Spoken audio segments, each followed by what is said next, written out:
Welcome, ladies and gentlemen. I am SocioPsycho, and this is No Lag News. It is a weekly, dedicated episode to bringing you the news sections that happened within the past week. Most of it will be gaming, and it doesn't hold back, and it portrays the information that happens in an interesting way. So sit back and enjoy the ride. Our first article comes from Minecraft Medical Clinic Minigame. Now, what the people at Minecraft wanted to do was they wanted to give back to the world, particularly pregnant women who have high birth death rates in Libya, by building clinics up. Now, this is understandable and respectable. So what they decided to do was have a little minigame where you can build a clinic of your desire by purchasing blocks in the game, and the blocks act as a donation, and the money that is gained will then go into building real clinics around Libya.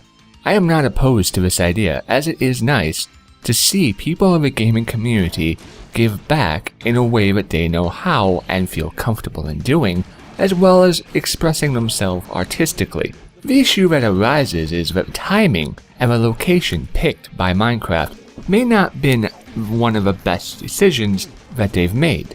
Libya currently suffers from an Ebola crisis, killing many people in its path. It would have been better, instead of trying to hand out guidance on a small medical level, to actually build schools or education. Because Ebola was spread in the first place by people eating diseased animals, such as the bat.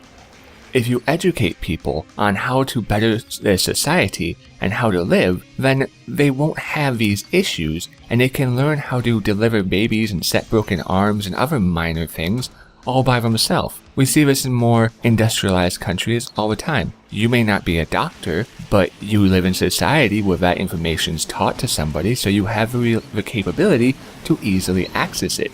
So education should be more important to spread. And when you don't spread it, things like this happen.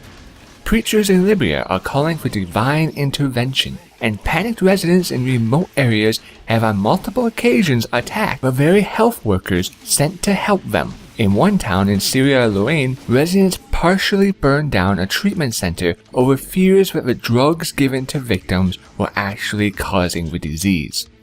Now, that's pretty severe of a backlash of, no, don't help me because I'm uneducated in knowing what's going on, so I'm going to destroy everything out of fear. No nation is exempt from this sort of attitude. For when you look at America, it is a prime example. The golden age of a middle class where elected leaders actually seek to give back to the people is over. The Program of International Student Assessment collects test results from 65 countries, which come out every 3 years. The US ranked 30 in math and 23 in science. And what do we have to show for it?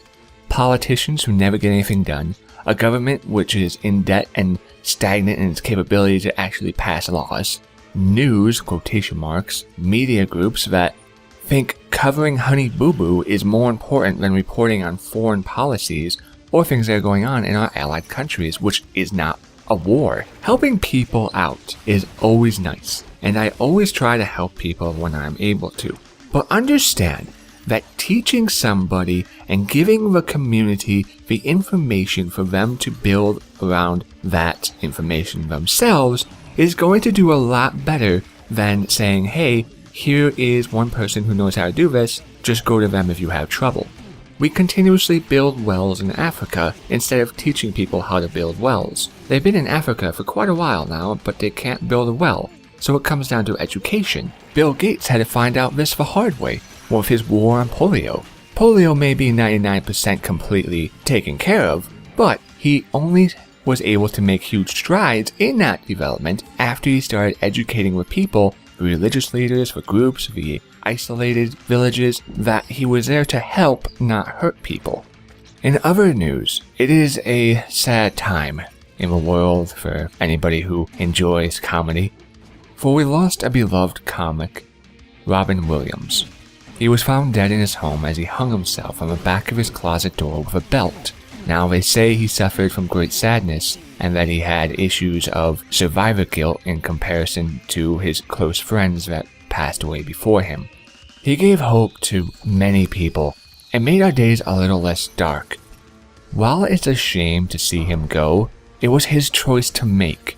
And so whether you're upset and angry at him or sad, you have to acknowledge the fact that it was in the end his decision to make.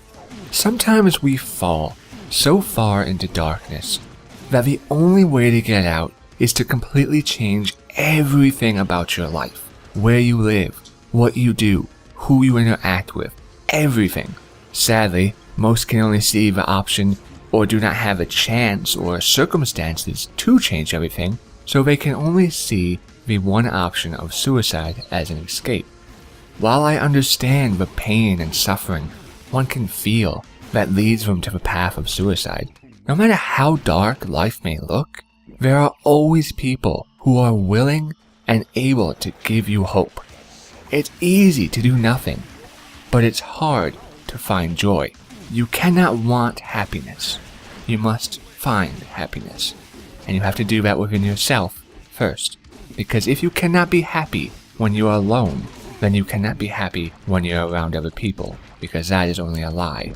A cover-up. I enjoyed Robin Williams' content a lot, and a lot of people have been paying tribute to him over different things. I haven't been able to bring myself to watch any of it. Maybe perhaps in part because I feel if I don't watch it, then maybe I can pretend in some subconscious way that it didn't happen or that he's not actually gone. While this is unlogical and unreasonable in the fact that he is dead, and this is the realization of what's happening, we all deal with things in different ways. He will be missed, as it's unfortunate not to see any more content coming from him. But this is life, and we all must pass, and what matters is what we do while we're here, and he certainly did do a lot to give back to people. Now, on a lighter note, speaking of dead things, we have Tomb Raider. Microsoft decided it would be a good idea to make the new installment of the franchise a Xbox One exclusive. While I'm not saddened by this news, I can understand people's anger about this decision. The reboot of the franchise back in 2013 was fraught with quick-time events, hand-holding, linear pathing, and heavy cutscenes. Did it graphically look amazing? Yeah, of course it did. But it was cut at its knees so roughly that I'm not sad to see the next part in the line fall short of a PC market. The only thing that could have made this worse is if Microsoft kept games for Windows around and made it impossible to play outside of that. Oh, I shudder at the thought. We could use more lead female characters in games, but Microsoft believes making a game is a name alone. They have left this one out to dry, and it is a sad day for Lara Croft fans everywhere. Maybe one day they'll bring it over to PC, but should that happen, you can't hold your breath that it will be a strong, confident, late 90s Lara Croft that you fell in love with in the first place, with a world that doesn't hold your hand. Which brings us to Ubisoft. Now, Ubisoft Analysis posted a good little read, although it be a business focused. It shed more light into the company's viewpoint rather than just his talking points. They criticized League of Legends' monetization as being, and I quote, just too darn generous with its players. The conversion rate of pay-to-play people is just 3.75% of their audience.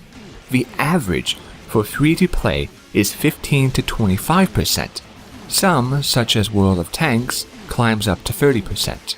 Now, I will agree with the article that games looking at a free-to-play model should stay away from League of Legends format because it only works due to their size. They have 27 million people who play daily, so trying to copy their low monetization may indeed be bad for your company if not devastating. The part of interest is when Ubisoft analysts, which says Riot, the people in charge of League of Legends, isn't trying hard enough to actually make money from the game. Riot doesn't care. Optimizing monetization is not the top priority. It's this underlying idea which makes so many people not want to buy games from Ubisoft in the first place. They focus more on making money than making a game for gamers, not realizing when you make a good game, you will make profit. It's been a while since I last played a Ubisoft published game, and in between, their in-your-face interface, you play Nightmare, and how most of the games they release are riddled with microtransactions, I would rather just forget about the entire company altogether. Their newest game, The Crew, which is a racing-style game in an open world which mainly focuses on racing and/or other players. It will be a full price release of $60, or the Golden Pack for $85. The issue comes with a nickel and diming they are planning on doing, that players will be offered the opportunity to purchase performance parts, as the game features 2 currencies, real money and crew credits. Should they get the style and avoid making it a pay to win, that still means for anybody who does not cough up even more cash after buying it, that they will have a long and hard road of grinding in front of them. For that's the whole point. The scam of a scam, isn't it? Sure, make the items you sell in microtransactions to be not game-breaking in fairness, but make them things people want. Then, make the process of getting it so unrealistic or time-consuming that sure, I'll just pay $1 or $2 more. Ubisoft, go sit in a corner with EA, because it's shit like this that no one likes you. Paying $85 for a game and then still having to pay more into it? That's even insane for an MMO standard. That's just unreasonable and stupid, and it shows the core of your business model and what you think of games and why people don't like you. Now, last on the list is Deus Ex designer Warren Spector says industry suffers from sameness. Gamers need to demand more and better games. Now I agree with this one. Some games will make a hit and it'll get big and it'll be like, oh wow, that game was so well. And then all these other companies try to jump on the bandwagon. We are just coming down from the zombie high, as I think most of us are pretty sick of the concept. Now, that doesn't mean that we're sick of survival concept, but we're sick of zombie after zombie in half drawn out games, just trying to clamber to a fading spotlight, which without putting as much effort into the game as they should in order to make it good in the first place. They hope by doing this, it will be similar enough of interest to the original product that people will see this and be like, oh, that's amazing, I'm going to pick that up. We have this same issue in our MMO community. Choice, ever since WoW made it big, now everyone wants to be the new WoW, which is the dumbest thing to say. But sadly, they are too dumb that they don't realize it. Make a game stand on its own merits by taking the things you enjoy from other games, improving upon them, and wrapping it around the story and world of your atmosphere. Be your own game. Stand on your own merits. Trying to copy someone else in hopes of feeding off the scraps or deceiving is just downright pathetic. Warren Spector also states he wants to see more different games, generally adult games. The only thing I can take away from that is that he feels games such as Battlefield or Call of Duty are for kids. And while there may be some truth to that, where do we draw the line from art to kids games to adult games? He continues to say, we seem to be revealing in adolescent power fantasies masquerading as adult entertainment. Now this is what gets me. I'm sure he knows the difference in between someone who acts violent in real life and that it's not because they played a video game, but because that person had some sort of troubling upbringing. While you can tell a story without violence, we live in a world of pain and suffering. Just because somebody flies around on a zipline and jetpacks doesn't make them turn around and say, gee golly, this is so much fun, I think I'm going to join the army. Or maybe I should just go out on a mass spree shooting. It doesn't work like that.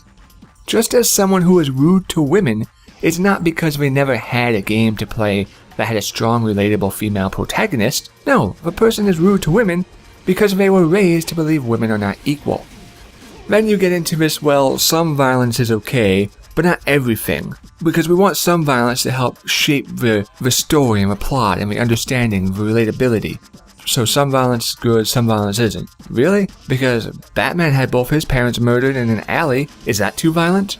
What about Superman's planet being completely destroyed because idiotic ignorance? Is that too violent? The running joke of being alive is that we think everything we do matters, when it doesn't. Twitter is a prime example of this. Ding, oh look, a new tweet. Let's take a picture of the meal I'm about to eat. Yum yum. No one gives a shit about what you're about to eat. But when you're in a power fantasy masquerading around as a hero, or being able to solve world issues in a game, it makes you feel good. We can offer more, and we should demand more from games. Hell yes. But we should not cut ourselves at our own knees in doing so. If you treat a kid as a kid, they will act like a kid. If you tell a kid to be an adult, they will act like a kid. Teach, improve, grow, and as a nation of gamers, we will see better games overall. Violence has its place in media when it's done right. No matter how gory or disheartening it may be to view, we live in a world of pain and suffering. To be relatable, we must paint that which we have created in real life. Ladies and gentlemen, I have been SocioPsycho, and this has been No Lag News, your weekly update. I thank you for watching, and I'll see you next time.